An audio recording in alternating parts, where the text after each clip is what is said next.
The message preview on my wife's laptop screen was only visible for 3 seconds before it auto-locked, but those 3 seconds were enough to detonate my entire world.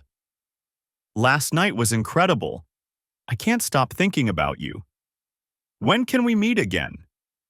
The sender's name, Trevor Walsh. Her boss. I stood frozen in our home office, my daughter Emma's birthday card still in my hand, the one I'd come to scan and email to my parents in Florida. The laptop sat there on Melissa's desk, innocent and silent, its screensaver now displaying our family photos from last summer's camping trip. There we were, all 4 of us.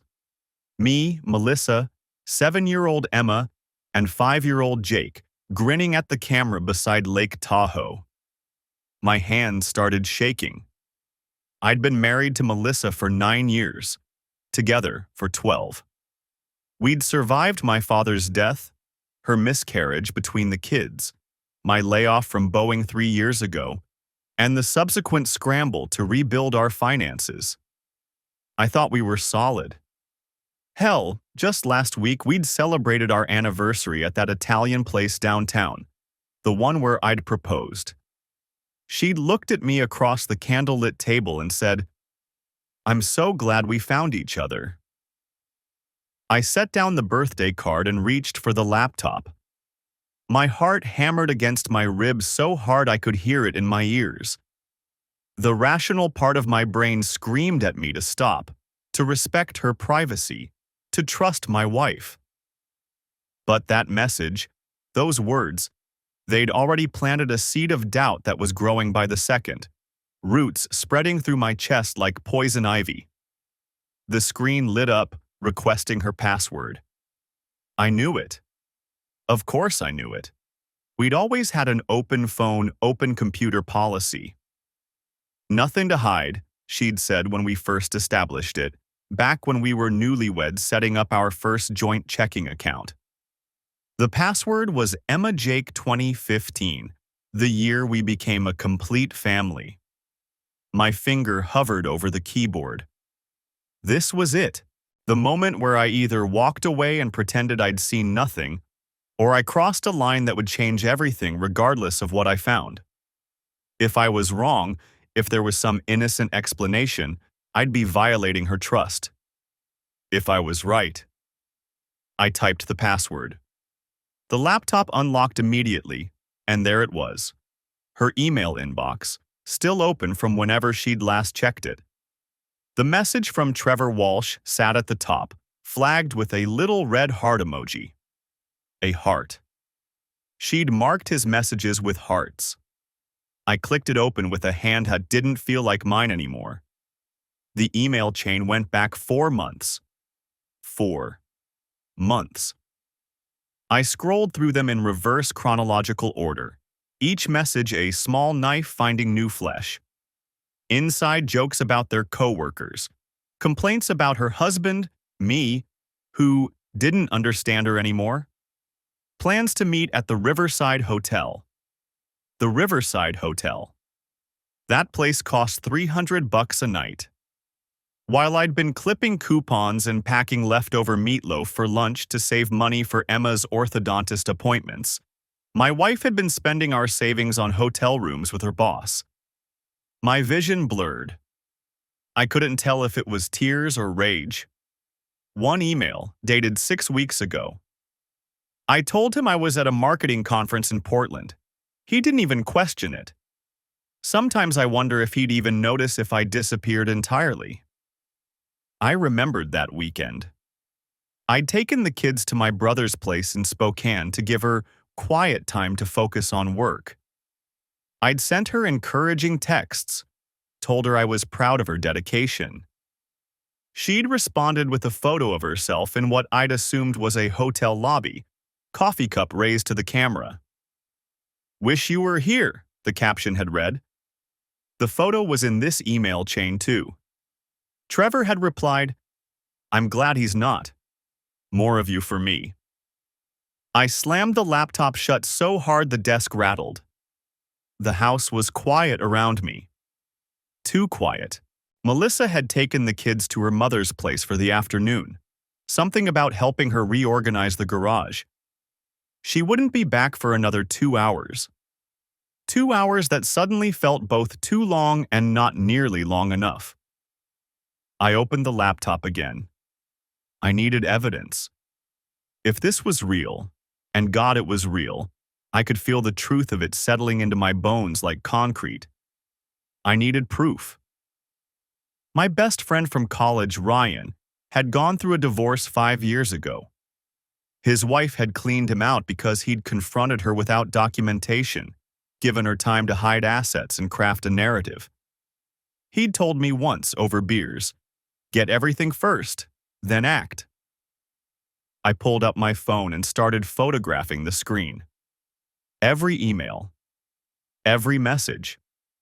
I went back to the beginning, to the first one that crossed the line from professional to personal. It was dated January 15th, 4 days after my 34th birthday. The birthday where Melissa had seemed distracted, checking her phone through dinner, barely touching the steak I'd grilled. "Thank you for understanding me today," that first email read. "My husband would never get why that client meeting upset me so much. You really listened." Trevor's response, "Anytime. You deserve someone who sees you." That was how it started. Not with grand declarations or obvious seduction, but with emotional intimacy. With him positioning himself as the understanding confidant, the man who got her in ways I supposedly didn't. The affair itself, the physical part, had started 6 weeks later, based on an email dated February 28th. I can't believe we did that. I can't believe how alive I feel. I photographed everything. The emails. Her calendar with blocked-out times marked TW meeting. Her text messages, which I accessed through the Messages app, synced to her laptop. The text messages loaded on her laptop, synced from her phone. I scrolled back to February, watching the progression from professional to personal, to something that made my stomach turn. Feb 28, 10:47 p.m. Trevor, I'm still in room 412. Come back. Melissa, I can't. He thinks I'm at Sarah's baby shower. Trevor, 20 minutes. That's all I need. Melissa, you're impossible. Trevor, you love it. I kept scrolling. March showed a pattern. Late-night exchanges, lunch meetups, stolen hours. But it was an exchange from 2 weeks ago that made me stop breathing. April 3rd, 2:15 p.m. Melissa, the collections today were heavy, almost 4Ks and quarters alone. Trevor, perfect. Same process as last time? Melissa, yeah, I'll swap them out tonight. Have you got the replacements ready? Trevor, in my trunk. The bills look perfect. No one will notice until the bank processes them. Melissa, God, I still can't believe we're doing this. Trevor, we've been over this. The city's insurance will cover it. They'll never trace it to us. And we need the capital to start fresh somewhere. Melissa, I know. I just get nervous. Trevor, don't. You're doing great. How much do we have saved now? Melissa, almost $87,000. Another few months and we'll have enough to disappear. My hands went numb. I read it again. Then again. Parking meter collections. Swapping them out. Replacements. Counterfeit bills. Melissa serviced parking meters for the city. She'd been doing it for 3 years, ever since I got laid off from Boeing, and we needed the extra income. It was supposed to be a stable municipal job with benefits. She'd drive her assigned routes, empty the meters, log the collections, and deliver them to the city's revenue office. Except she wasn't delivering real money anymore.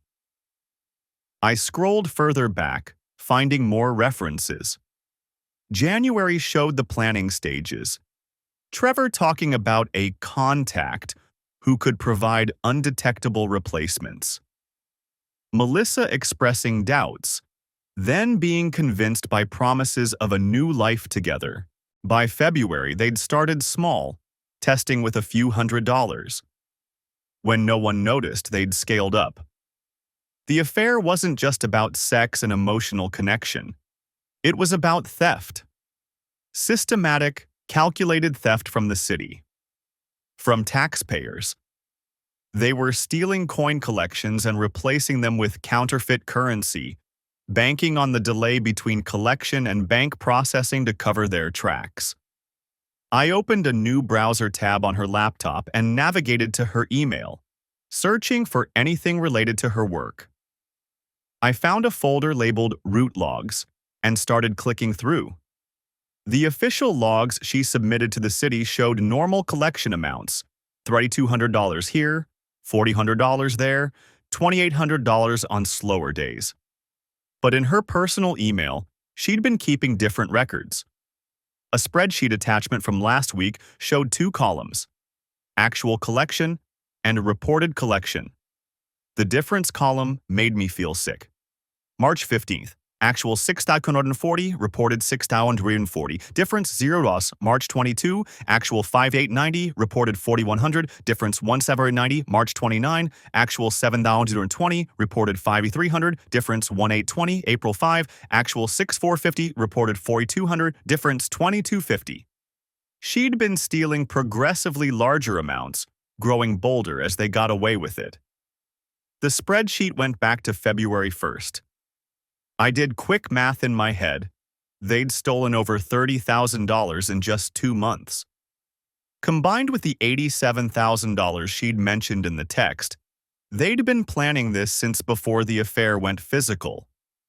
I photographed everything: the text messages, the spreadsheet, the emails discussing the contact, and replacement bills. My phone's camera roll was filling up with evidence of federal crimes. Because that's what this was. Counterfeiting currency was a federal offense. Theft from a municipal government was serious enough, but producing and using fake money brought in the Secret Service, the FBI. Trevor and Melissa weren't just cheating on me. They were committing felonies that could send them to prison for 20 years. I found an email from Trevor dated March 10th with an attachment. The subject line read, "Updated production schedule." The attachment was a PDF showing what looked like a manufacturing timeline. Dates, quantities, denominations. They were getting shipments of counterfeit bills every 2 weeks, mostly 1s, 5s, and 10s, the kind that wouldn't draw immediate scrutiny. The supplier was listed only as JK, with a phone number I didn't recognize. Another email, this one from Melissa to Trevor on March 25th. "I'm worried about the weight difference. Real quarters are heavy. If I'm bringing in bags that should have $4,000 in quarters but they're actually filled with bills, won't someone notice they're too light?" Trevor's response: "We've been over this. You deliver sealed collection bags. No one weighs them. They just log the count you report and send them to processing. By the time the bank discovers the counterfeits, the bags will have been mixed with dozens of other collections. There's no way to trace which route or which collector they came from. The city will file an insurance claim and move on. We'll be in Costa Rica before anyone connects the dots." Costa Rica. They were planning to flee the country. I sat back in the chair, my mind racing through implications. The affair was bad enough. 9 years of marriage destroyed, our kids' lives upended, everything I'd trusted revealed as a lie. But this was bigger than our family. This was a crime that would hurt thousands of people. The city's parking revenue funded municipal services, street repairs, public safety, parks maintenance. If Melissa and Trevor had stolen $87,000 and were planning to continue for another few months, they could drain hundreds of thousands from public coffers. The counterfeit money would eventually be discovered, but by then the real coins would be long gone. probably melted down or laundered through the mysterious JK.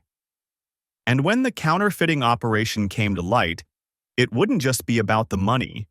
The city would have to audit years of parking collections, implement new security measures, possibly investigate other employees. The scandal would cost millions in oversight, legal fees, and public trust. I thought about Ryan's advice. Document everything. Talk to a lawyer before you confront her. Protect yourself first. But this wasn't just about protecting myself anymore.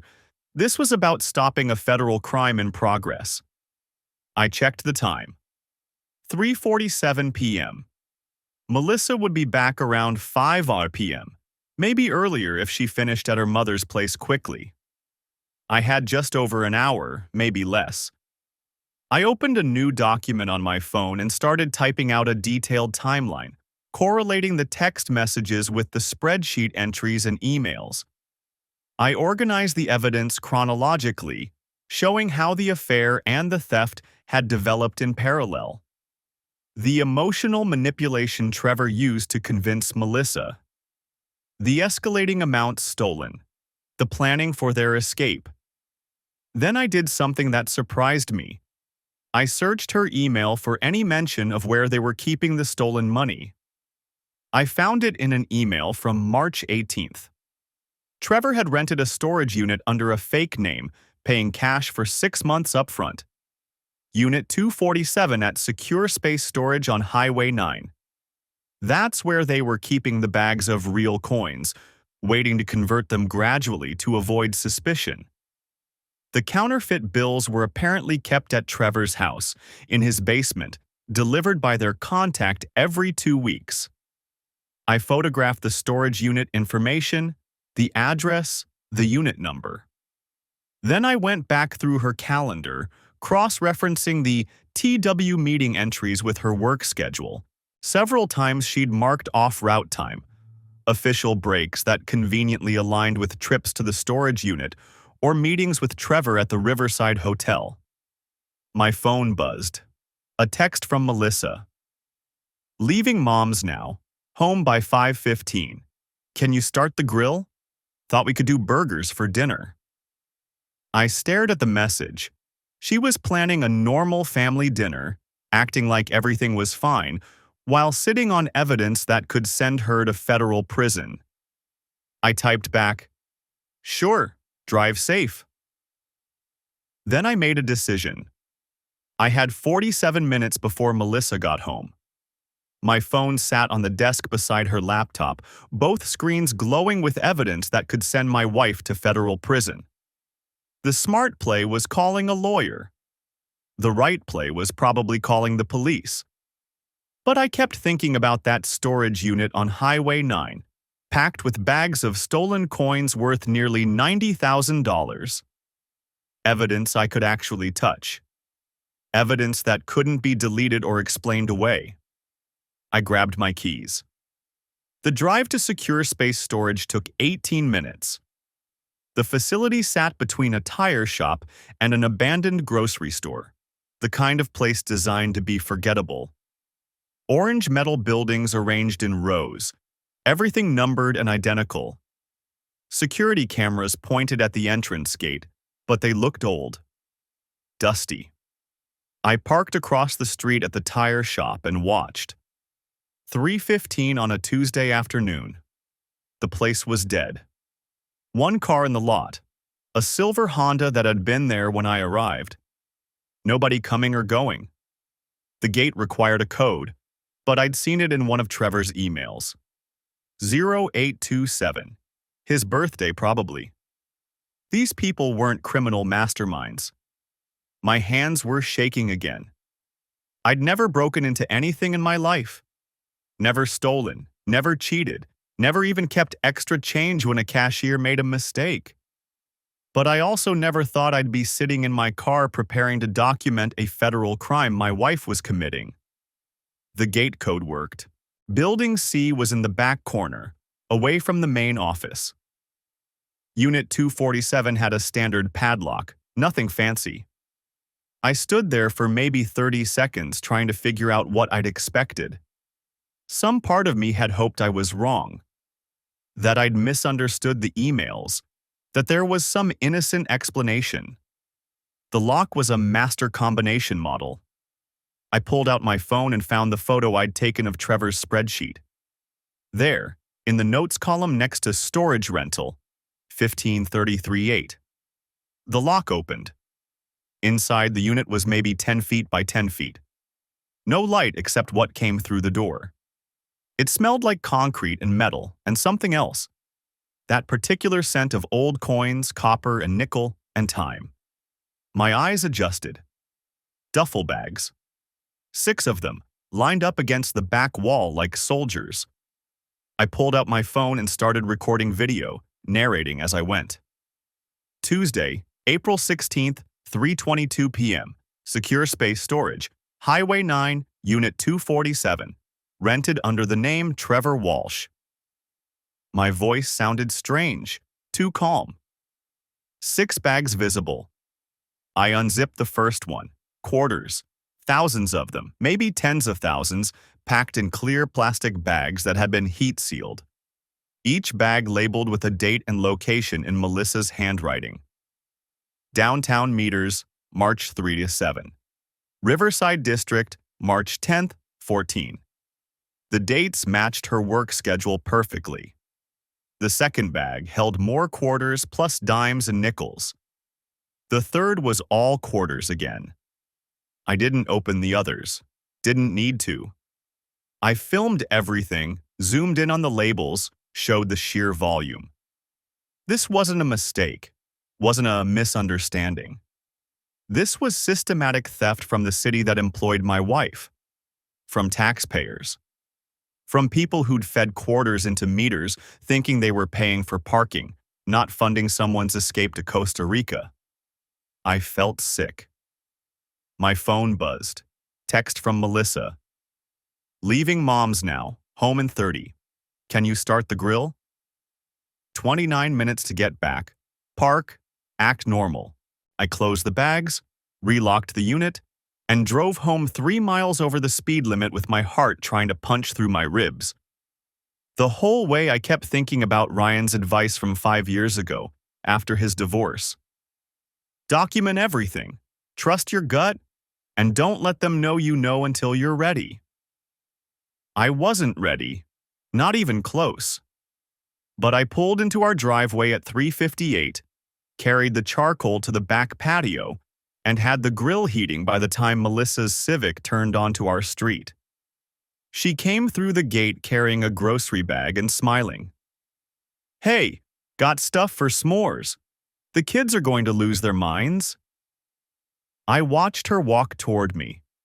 This woman I'd known for 12 years, loved for 12 years, built a life with, and tried to find some trace of the person who'd written those emails, who'd stolen nearly $90,000, who'd planned to abandon our children and disappear to another country with her boss.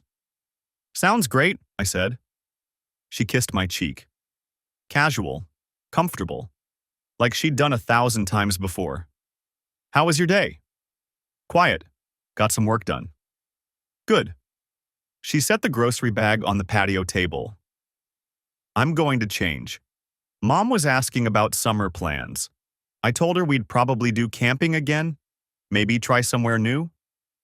Sure, whatever works. She disappeared inside. I stood there holding the grill tongs, listening to her footsteps fade toward our bedroom. 30 seconds later, I heard the shower start. This was my window. I went to my truck and grabbed the laptop bag I kept in the back seat.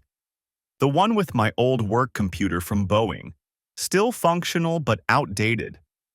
I'd kept it for emergencies, for backup. Never thought the emergency would be this. In my home office, I connected a USB drive and started copying everything from Melissa's laptop. Every email, every document, every photo. The whole drive, complete mirror image. It took 11 minutes. The shower was still running. I also forwarded key emails to my personal account. The spreadsheet with theft totals. The messages about Costa Rica. The ones where they talked about the counterfeit bills and JK the supplier. Then I cleared the sent folder and deleted the forwarding evidence. By the time Melissa came downstairs in clean jeans and one of my old t-shirts, I was back at the grill flipping chicken. "Smells amazing," she said. The kids got home 20 minutes later. Emma showed me a drawing she'd made at Grandma's, a family portrait with all four of us holding hands under a rainbow. Jake had chocolate on his face and a story about a cat he'd seen. Normal. Everything perfectly, horrifyingly normal. We ate dinner on the patio. Melissa laughed at Jake's jokes, helped Emma with her s'more construction, reached over and squeezed my hand when I passed her a napkin. "Love you," she said. I looked at her. Really looked. Tried to find the lie in her eyes. Some tell that would make sense of this. But she just looked like Melissa. My wife. The woman who'd cried when Emma was born, who'd held my hand through my dad's funeral, who'd painted the kitchen with me last summer. "Love you too," I said. And I did. That was the knife that kept twisting.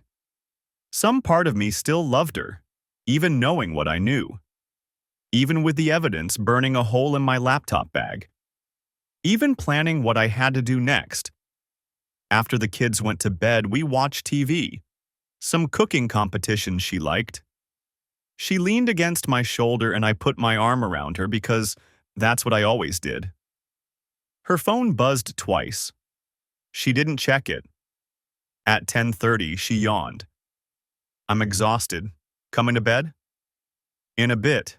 Want to finish this episode?" She kissed the top of my head and went upstairs. I waited 15 minutes. Heard the bedroom door close, the lamp click off. Waited another 10 minutes until I heard her breathing change to the deeper rhythm of sleep. Then I went to my office and opened my laptop. I'd spent the last 6 hours trying to decide what to do. Confront her, call a lawyer, go to the police. Every option felt wrong, incomplete. But sitting in the dark, looking at the files I'd copied, I realized something. This wasn't just about Melissa and Trevor anymore. This was about a city losing millions in revenue. About a counterfeiting operation that could extend beyond parking meters. About JK, whoever they were, supplying fake bills to criminals. About a system broken enough that two people could steal for months without anyone noticing. I opened my email and started typing. Not to the police, not yet. To the city's audit department. I'd found the contact information on the municipal website, a division that handled internal investigations and financial irregularities. The message had to be careful.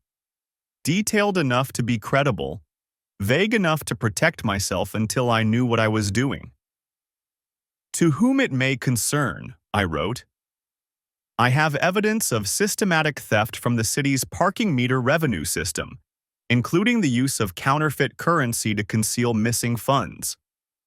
This involves at least 2 city employees and has been ongoing for approximately 4 months.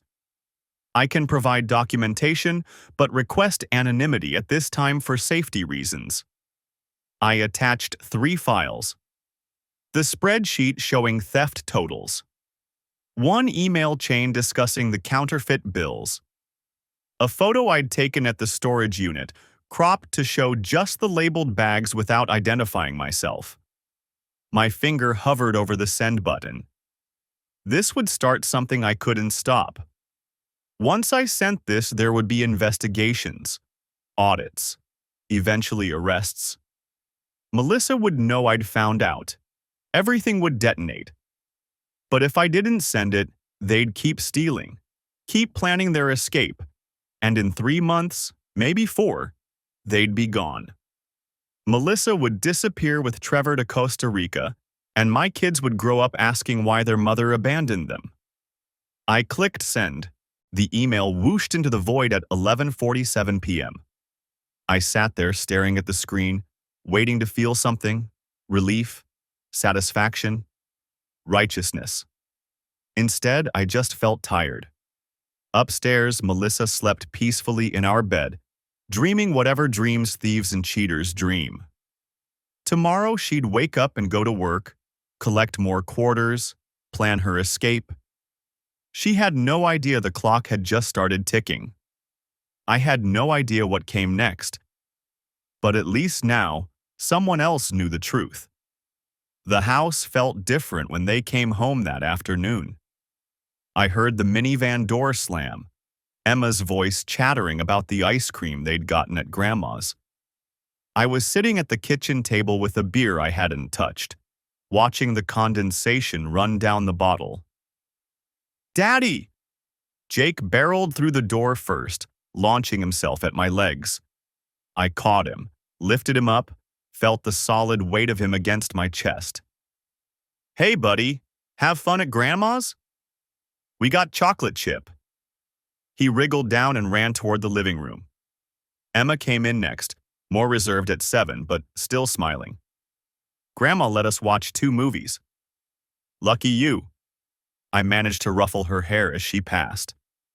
Then Melissa, carrying grocery bags, looking tired, looking normal, looking like my wife.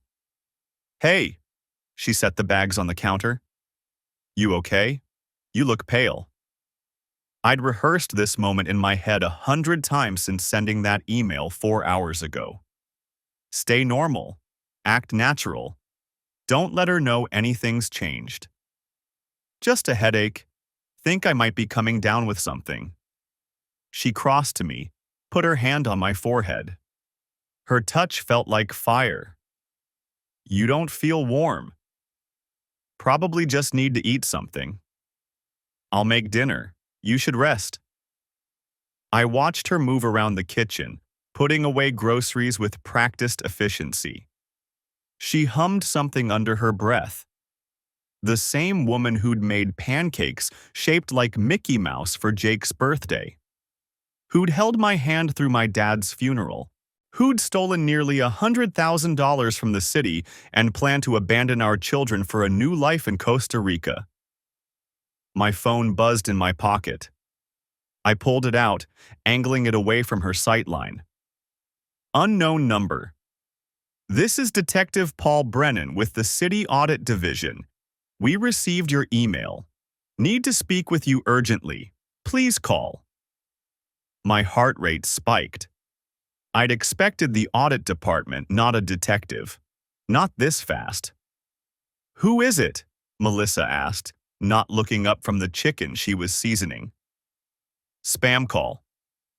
I silenced the phone. She laughed. "They're getting so aggressive.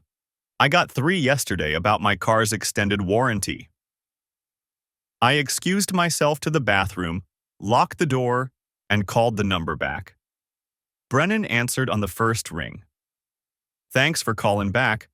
Are you the one who sent the email about the parking revenue theft?" "I am." "We need to meet. Tonight, if possible. This is significant. I have a family dinner. I can't just..."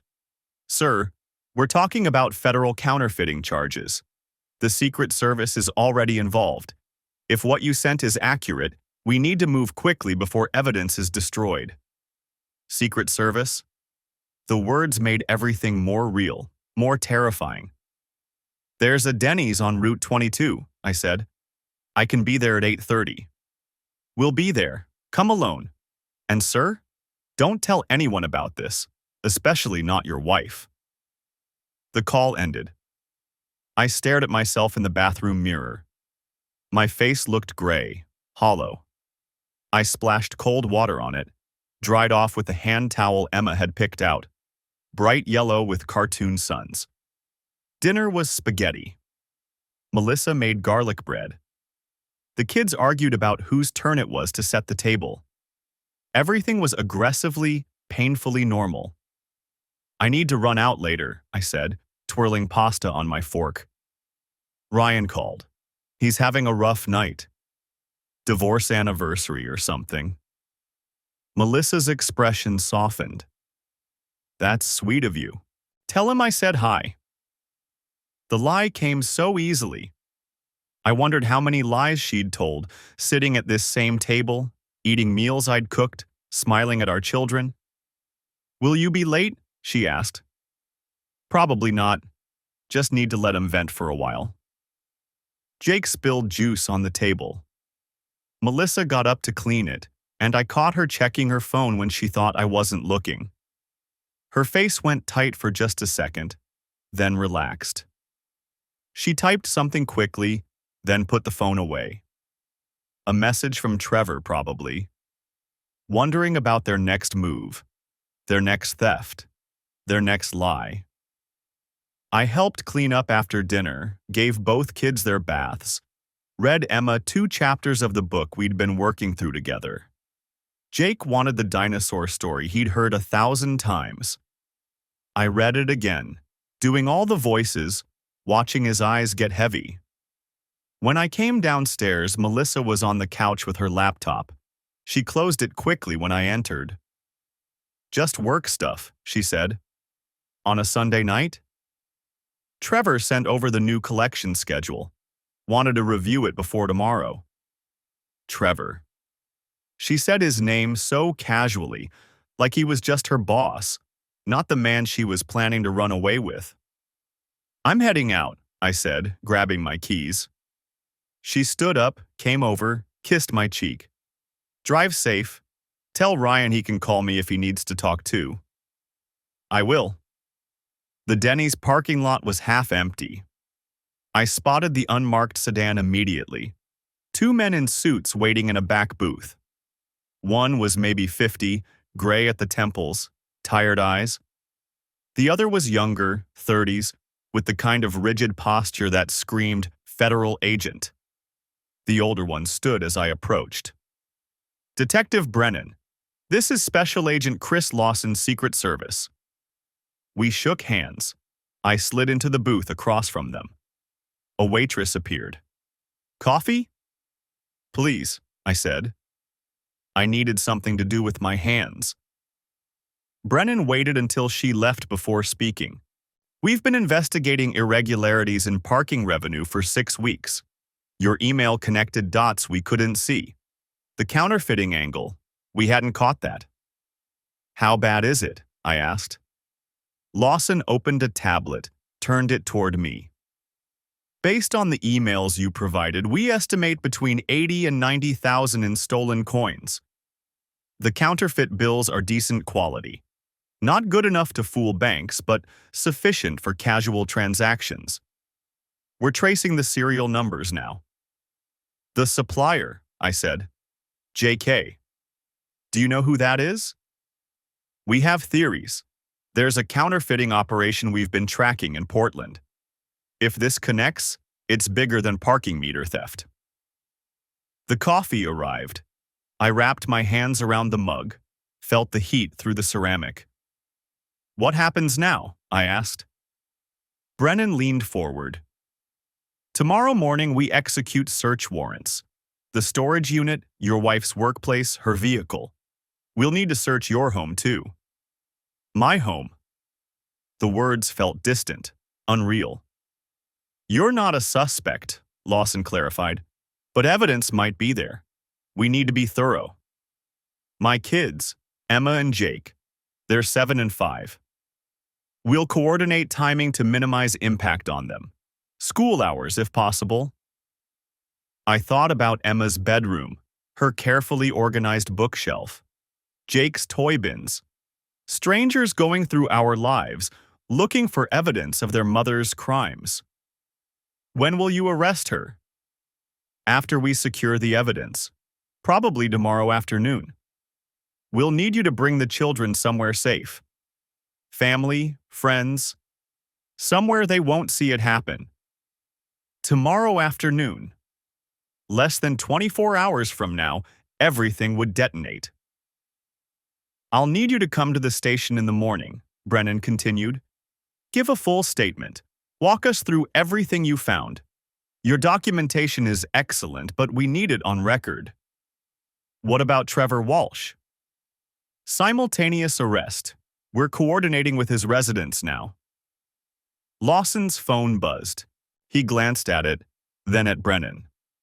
Some silent communication passed between them. There's something else, Lawson said. The emails mention Costa Rica. We've flagged their passports, but if they suspect anything, they might run. She doesn't know I know, I said. I've been acting normal. Keep doing that, just for one more day. Can you manage that? Could I? Could I wake up next to her tomorrow morning, make breakfast, pretend everything was fine while knowing federal agents were preparing to arrest her? I can manage it. We talked for another hour. They asked questions about Melissa's schedule, Trevor's patterns, the storage unit layout. I answered everything mechanically, my brain operating on some autopilot function while the rest of me felt numb. When I finally got back to my car, it was past 10. I sat in the driver's seat, hands on the wheel, staring at nothing. My phone buzzed. Melissa. Everything okay? Ryan doing better? I typed back, yeah, heading home now. 3 dots appeared, disappeared, appeared again. Then, love you. 2 words. 8 letters. A lie wrapped in a lie wrapped in a lie. I drove home slowly, rehearsing normalcy. Park in the usual spot. Walk in like nothing's wrong. Kiss her goodnight. Sleep next to her one last time. The house was dark, except for the porch light. I let myself in quietly, locked the door behind me. Melissa was already in bed reading on her tablet. How's Ryan? She asked, setting it aside. Better, just needed to talk. You're a good friend. I undressed, climbed into bed beside her. She shifted closer, rested her head on my shoulder like she'd done 1,000 times before. I'm glad you're home, she whispered. I stared at the ceiling, feeling her breath against my neck, and said nothing at all. The house felt different when I walked back inside. Same furniture, same family photos on the walls, same lingering smell of the pancakes Melissa had made that morning. But I was moving through it like a stranger now, cataloging evidence in a crime scene. My phone buzzed. Agent Lawson. Everything set for tomorrow. Warrant signed. Teams briefed. Critical you maintain normal behavior tonight. Can you do that? I typed back, yes. 1 word. The only honest answer I could give. Because I didn't know if I could actually pull it off, but I'd damn well try. Melissa got home at 5:47 p.m. I heard her car in the driveway, then her keys in the door. My hands were steady as I stood at the kitchen counter, slicing bell peppers for fajitas. I'd been standing there for 20 minutes, practicing normal, rehearsing casual. Hey! She dropped her work bag by the door, kicked off her shoes. Sorry I'm late. Had to recount the deposits from the South District. Numbers weren't matching up. The irony punched through my chest. I kept slicing. No problem. Kids are still at your mom's? Yeah, I'll grab them after dinner. She moved past me to the fridge, pulled out a beer. God, what a day. I watched her twist the cap off, watched her take that first long drink. 4 months. She'd been doing this for 4 months, coming home, complaining about work, drinking beer in our kitchen while bags of stolen coins sat in a storage unit across town. Rough one? I managed. Just tedious. Trevor's been on edge all week. Budget review coming up. She leaned against the counter, watching me cook. How was your day? Fine. Worked on the Brennan account most of the afternoon. The lie came easier than I expected. Maybe because everything between us had been a lie for months anyway. Made some progress, she nodded, already pulling out her phone. scrolling through something. I wondered if she was texting him, if they were coordinating their stories, their schedules, their next move toward Costa Rica. "I'm thinking we should do something this weekend," she said, not looking up from her screen. "Family thing. Maybe take the kids to that new trampoline park?" The casual cruelty of it staggered me. Planning family outings while planning to abandon those same kids. I focused on the sizzling pan, the smell of cumin and garlic. "Sure, sounds good." Dinner was a performance. I asked about her mother, about whether Jake needed new shoes, about the weird noise the dishwasher was making. She answered, asked her own questions, refilled her beer. We moved through the choreography of marriage like actors who'd been playing these roles for years. Because we had been. I just hadn't known I was the only one still believing the script. She left to pick up the kids at 7:30. I stood at the kitchen window, watching her taillights disappear down the street, and finally let myself breathe. My phone rang. Ryan. "Hey man, just checking in. You doing okay?" I'd texted him earlier, brief update. "Federal agents. Tomorrow morning." He'd responded with a string of messages I hadn't fully processed yet. "I'm here," I said. "She just left to get the kids." "Jesus, you're still going through with the normal routine." "Have to. Agent said it's critical she doesn't suspect anything before the arrests." That's... He paused. "That's brutal, brother. Having to pretend everything's fine?" "Yeah." I moved away from the window, started loading the dishwasher. Needed my hands busy. "But it's one night. Tomorrow it's done." "You figure out what you're telling Emma and Jake?" The question I'd been avoiding. "Not yet." "You need me to come over tomorrow, after it goes down?" "Maybe. I don't know what the timing looks like yet." I rinsed a plate, slotted it into the rack. The agent said they'd arrest her at work. Trevor, too. So the kids won't see that part, at least. Small mercy. Yeah. We talked for a few more minutes. He offered to clear his schedule, be available whenever I needed. Reminded me I had people in my corner. I thanked him, hung up, and finished the dishes in silence.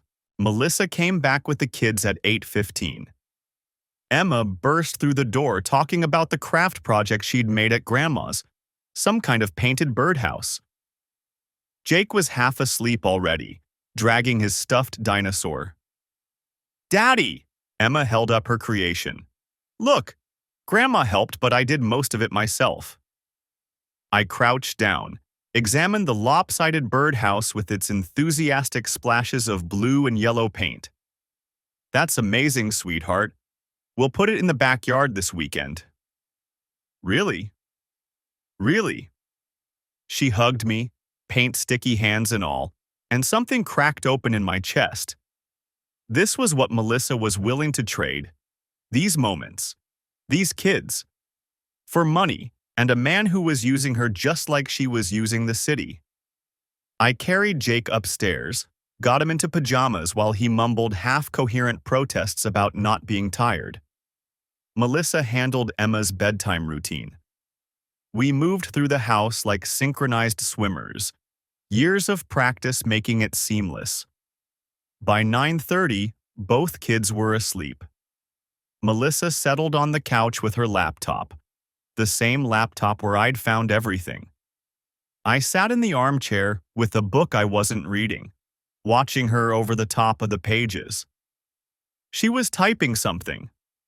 Email, probably. I wondered if it was to Trevor. If they were making final preparations for a plan that would never happen. "I'm exhausted," she said eventually, closing the laptop. "Think I'm gonna head up." "I'll be up soon. Want to finish this chapter?"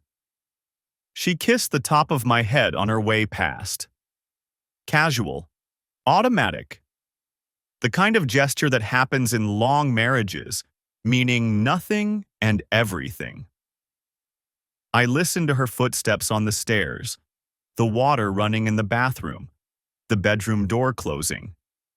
Waited another 20 minutes to be sure. Then I pulled out my phone and opened the photos I'd taken, the emails, the spreadsheets, the storage unit full of stolen coins.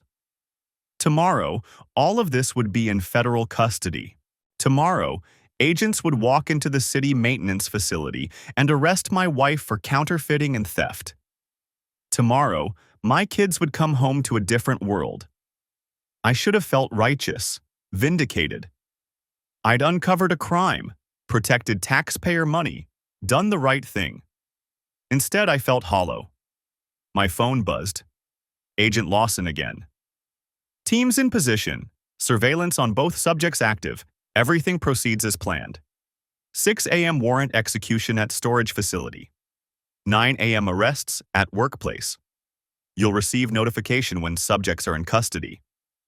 I read it twice, then typed back, understood. The house settled into its nighttime sounds. Furnace clicking on. Ice maker in the fridge. Distant traffic on the main road. I sat in the dark living room, surrounded by the evidence of our life together. Emma's birdhouse on the coffee table, Jake's dinosaur abandoned on the floor, Melissa's work bag by the door with who knows what inside. 12 years, 9 married, 2 kids, a mortgage, shared memories and inside jokes and that stupid song we'd danced to at our wedding. All of it real and none of it real. I climbed the stairs at 11. Melissa was asleep or pretending to be. I changed in the dark, slid into bed on my side, kept to my edge of the mattress, careful not to touch her. Stared at the ceiling and counted down the hours. 6 a.m. they'd hit the storage unit, catalog the evidence, secure the scene. 9 a.m. they'd walk into her workplace, show her the warrant, put her in handcuffs while her coworkers watched. And somewhere in between, I'd have to figure out how to tell Emma and Jake that Mommy wasn't coming home. The digital clock on the nightstand glowed red. 11:47 p.m. 7 hours and 13 minutes until it all came down. I closed my eyes and tried not to count her breaths in the darkness beside me. The alarm didn't wake me because I'd never slept. I'd been staring at the ceiling for 6 hours, listening to Melissa's steady breathing beside me, watching the digital clock count down. 5:47 a.m. 13 minutes until the storage unit raid. 2 hours and 13 minutes until they walked into her office. My phone buzzed on silent. A text from Detective Brennan. Teams in position. Stay home. We'll contact you after. I deleted it and slipped out of bed. Melissa stirred. You okay? Couldn't sleep, I said. Going to make coffee. Make enough for me? The casual domesticity of it hit like a punch. In 2 hours, federal agents would be reading her rights while her coworkers watched. But right now, she wanted coffee. Sure, I said. I went downstairs and stood in the kitchen, hands braced against the counter, trying to breathe. Through the window, I could see the street. Quiet, ordinary, a Tuesday morning in suburbia. Somewhere across the city, agents in tactical gear were surrounding a storage facility. Somewhere, Trevor Walsh was probably waking up next to his own unsuspecting wife, if the background checks Brennan mentioned were accurate. The coffee maker gurgled. I poured 2 cups on autopilot. My phone buzzed again. Brennan. Unit secured. Significant evidence recovered. Subjects en route to workplace as expected. They were tracking her. Probably had been since yesterday. I imagined unmarked cars following her route, agents coordinating over radio, surveillance cameras capturing everything. You're up early. I spun around. Melissa stood in the doorway in her bathrobe, hair messy, looking exactly like she had every morning for 9 years. Told you, couldn't sleep. I handed her the coffee, careful not to let our fingers touch. She sipped it and made a face. You okay? You seem weird. Just tired. You were tossing and turning all night. I could feel it. She studied me over the rim of her mug. Something on your mind? The absurdity of the question almost broke me. Something on my mind. My wife asking if something was bothering me while federal agents counted down the minutes until they arrested her for stealing from taxpayers and running a counterfeiting operation. Work stuff, I said. The Henderson Project. Wrong name. I'd told myself not to use Henderson, but she didn't notice. Well, don't stress too much. It's just a job. She kissed my cheek, and headed back upstairs. I need to shower. Big inventory day. Big inventory day. Right. Because they'd be counting meter collections, discovering the discrepancies she and Trevor had been hiding. Except they wouldn't get that far. They'd be in handcuffs first. I waited until I heard the shower running, then checked my phone. 6:23 a.m. The raid was happening right now. Agents were cutting the lock on Unit 247, photographing the duffel bags, cataloging evidence that would put my wife in federal prison. The water shut off upstairs. I heard Melissa moving around, getting dressed, doing her makeup. Normal routine. She came down 20 minutes later in her city utility uniform, navy blue pants, matching polo with the municipal seal embroidered on the chest. She'd been wearing that uniform while stealing from the same city it represented. Can you get the kids up? She asked, grabbing her lunch bag from the fridge. I need to leave early. Trevor wants to review collection routes before we head out. Trevor. She said his name so casually. The man she'd been sleeping with for 4 months, the man she was planning to run away with, the man who was about to be arrested alongside her. Sure, I managed. She grabbed her keys. Oh, and I'll be late tonight. We have that revenue meeting with the budget office. Probably won't be home until 7. There wouldn't be a revenue meeting. There wouldn't be a late night. By 7 p.m., she'd be in federal custody, and I'd be figuring out how to tell Emma and Jake that Mommy wasn't coming home. Okay, I said. She paused at the door. Love you. The words hung in the air between us. I wondered if she felt anything when she said them. If some part of her remembered what they used to mean. Yeah, I said. Drive safe. The door closed. Through the window, I watched her pull out of the driveway in the car I'd helped her buy 3 years ago, heading toward a workplace she'd never see again as a free woman. My phone buzzed the moment her car disappeared around the corner. Brennan. Subject 1 mobile. Subject 2 arriving at workplace now. Arrest teams ready. Estimate 0900 hours. I looked at the clock. 7:12 a.m., less than 2 hours. Daddy? Emma stood at the bottom of the stairs in her pajamas, holding her stuffed rabbit. Is it time for school? I forced myself to focus. Not yet, sweetie. Go wake up Jake. I'll make pancakes. Her face lit up. Real pancakes? Not the freezer ones? Real ones. She bounded back upstairs, and I pulled out the mixing bowl. My hands shook as I measured flour. In my pocket, my phone buzzed with another update, but I ignored it. Right now, I needed to make pancakes for my kids. In a few hours, their world would explode. But right now, they could have pancakes. Jake stumbled into the kitchen, rubbing his eyes. Emma said pancakes. That's right, buddy. Chocolate chips or blueberries? Both. I made them both. I made enough pancakes for a small army, actually, because it gave me something to do with my hands, something to focus on besides the clock ticking toward 9 a.m. The kids ate at the table, Arguing about something that happened at school yesterday. Normal sibling bickering. Normal Tuesday morning.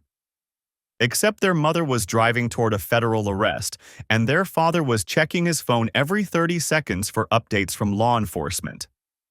8:47 a.m. Brennan. All teams in position, subjects both on-site, proceeding on schedule.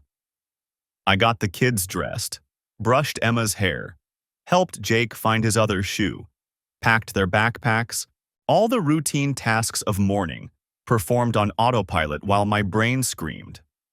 8:58 a.m. I was buckling Jake into his car seat when my phone rang. Not a text this time, an actual call. Mr. Patterson, Detective Brennan. Both subjects are in custody. Arrests went smoothly. No incidents. I gripped the car door so hard my knuckles went white. Okay.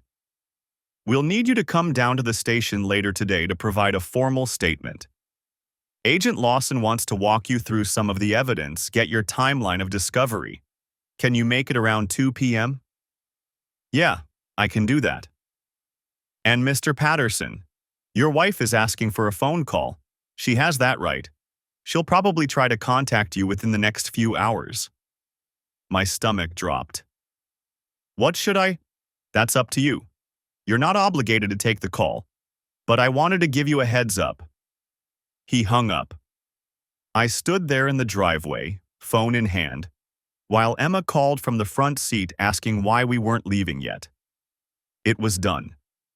Melissa was in custody. Trevor was in custody.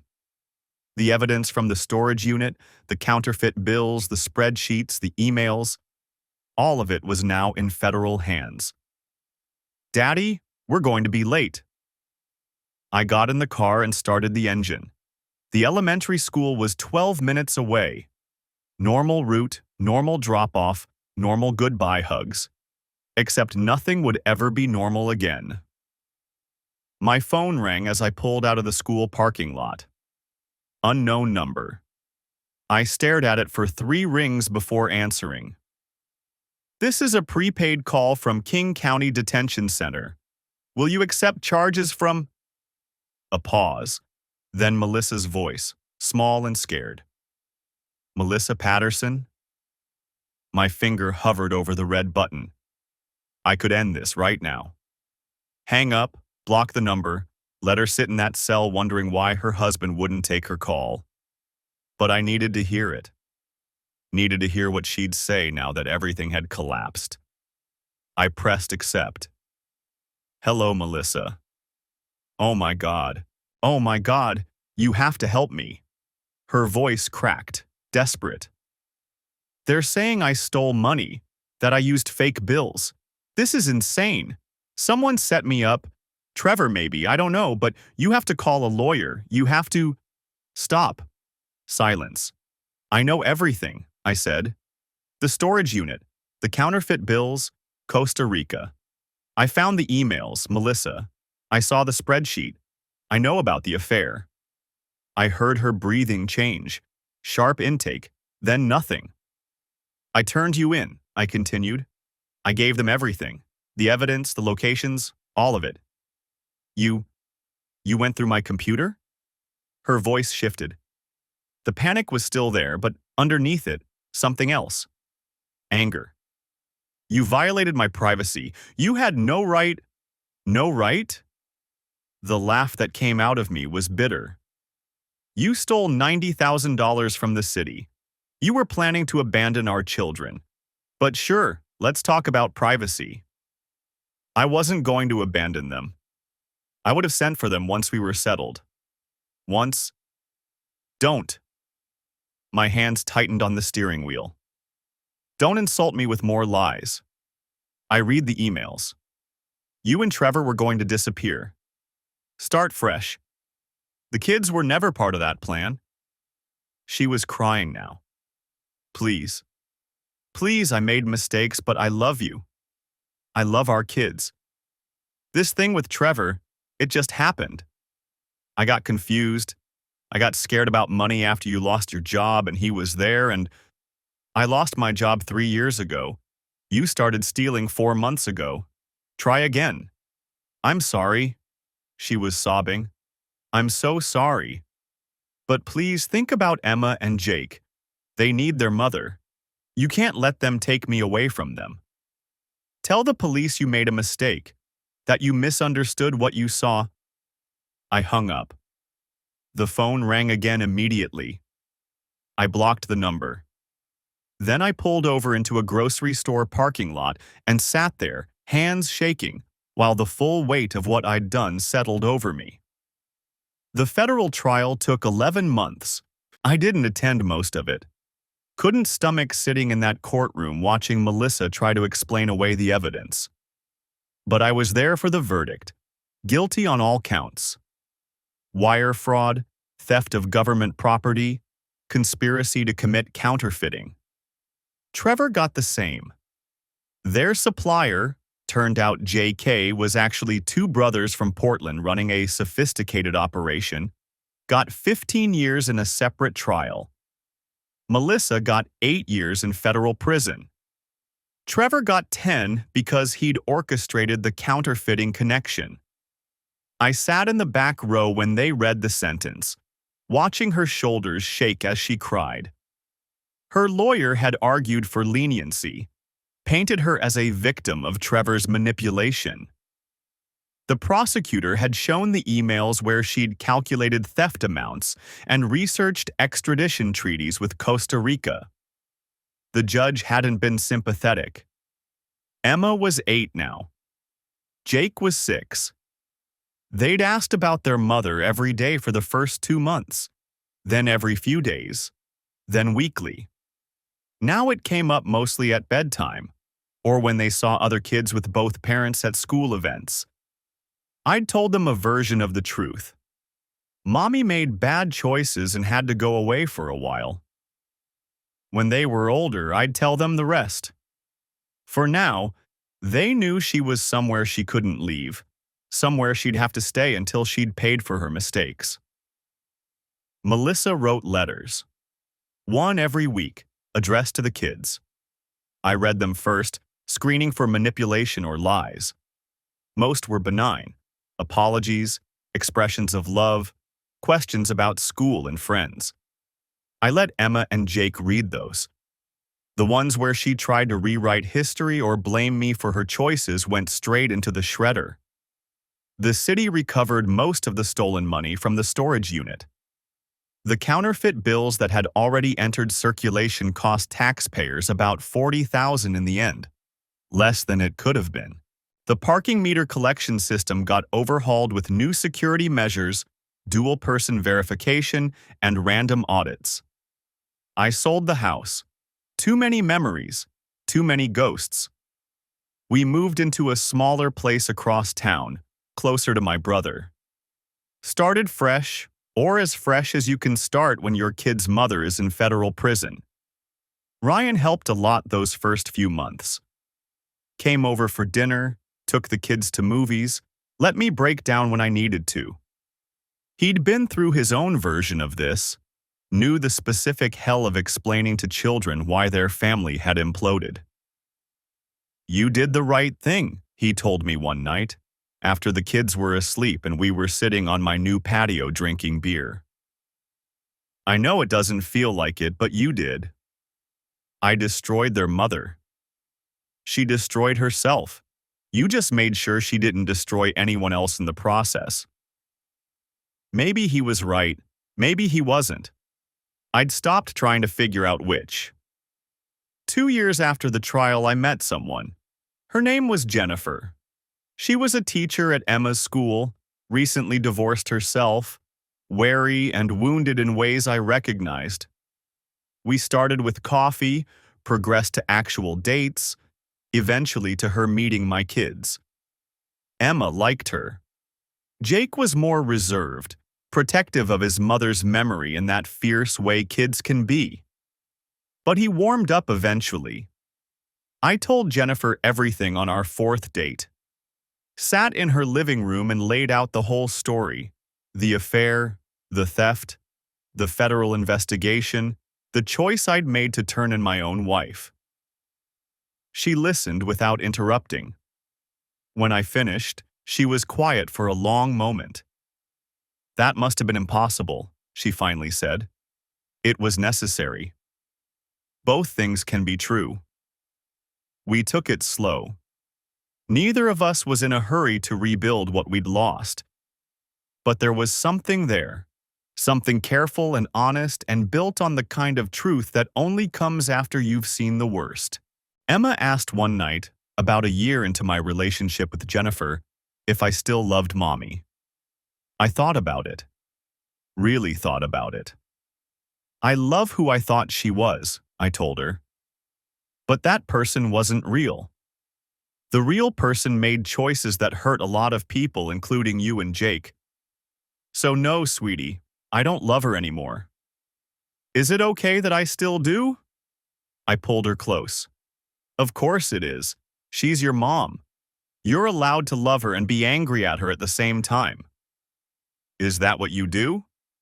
"Smart kid. Too smart." "Yeah," I admitted. "That's what I do."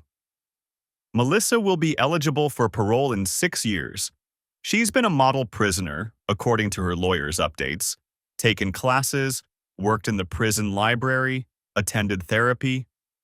She wants to rebuild her relationship with the kids when she gets out. I don't know if I'll allow that. Don't know if Emma and Jake will even want it by then. They'll be 14 and 12. Old enough to understand what she did. Old enough to make their own choices about forgiveness. For now, we're building a life that doesn't include her. Emma's in soccer, Jake's learning piano. Jennifer moved in last month and the kids have adjusted better than I expected. We're not a replacement family. We're just a different family. A honest one. Sometimes I think about that moment in my office, seeing that message preview on Melissa's laptop. 3 seconds that changed everything. I could have looked away. Could have chosen ignorance. Chosen to preserve the illusion of our marriage. But illusions don't protect anyone. They just delay the inevitable collapse. The truth is brutal and it's messy and it destroys things. But it's also the only foundation worth building on. I learned that the hard way. My kids are learning it too. We're okay. Not perfect, not undamaged, but okay. We tell the truth in this house. We keep our promises. We don't steal, we don't cheat, and we don't pretend things are fine when they're falling apart. It's not the life I planned, but it's real. And after everything, real is enough. The moral, if there is one. Truth is a demolition before it's a foundation. Sometimes the most loving thing you can do is refuse to be complicit in a lie, even when that lie is your own life. Especially then. Because children don't need perfect parents or intact families. They need adults who show them that integrity matters more than comfort, that consequences are real, and that you can survive the truth even when it breaks everything you thought you knew. You can't build an honest future on a foundation of lies. Sometimes you have to let everything burn down to find out what's actually worth saving.